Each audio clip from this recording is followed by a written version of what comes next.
அன்பார்ந்தவர்களே, இந்த தவ காலம், மனிதனே நீ மண்ணாயிருக்கிறாய், மண்ணுக்கே திரும்புவாய் என்ற உண்மையை உணர்ந்து நம் உள்ளத்தை இறைவன் பால் திருப்பும் ஒரு புனித பயணமாகும்.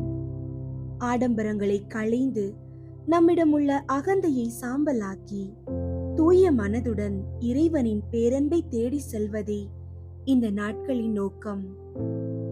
ஜெபிப்போம். அன்பு இறைவா, இந்த தவ காலத்தில் உம்மை நோக்கி திரும்ப எங்களுக்கு அருள் தாரும். எங்கள் பிழைகளை உணர்ந்து உம்மிடம் மன்னிப்பு பெறவும் பிறரை மனதார மன்னிக்கவும் எங்களுக்கு துணிவை தாரும்.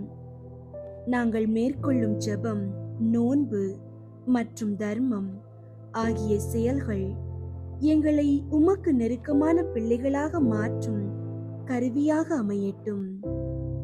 ஆமீன். அன்பார்ந்தவர்களே, இந்த நாட்களை அர்த்தமுள்ளதாக்க ஜெபத்தின் வழி இறைவனோடு அதிக நேரத்தை செலவிடுங்கள். குறிப்பாக தனி ஜெபத்திலும் குடும்ப ஜெபத்திலும் நிம்மதியை கண்டடையுங்கள். உணவை குறைப்பதோடு மட்டுமல்லாமல் தீய பழக்கங்கள் மற்றும் அதிகப்படியான சமூக வலைத்தள பயன்பாட்டில் இருந்தும் விலகி இருந்து சுய கட்டுப்பாட்டை வளர்த்து கொள்ளுங்கள். உங்களை காயப்படுத்தியவர்களை மன்னிப்பதும் எளியவர்களுக்கு உதவி செய்வதும் உண்மையான தர்மமாக அமையட்டும்.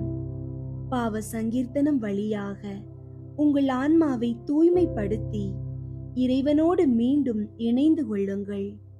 இந்த தவ காலத்தில் நான் அதிகமாக ஜெபிப்பேன், என் ஆடம்பரங்களை குறைத்து பிறரின் தேவைகளை நிறைவேற்றுவேன், என் பாவங்களை வெறுத்து இறைவனின் அன்பை பற்றிக் கொள்வேன் என்ற உறுதியோடு இந்த பயணத்தை தொடங்குங்கள்.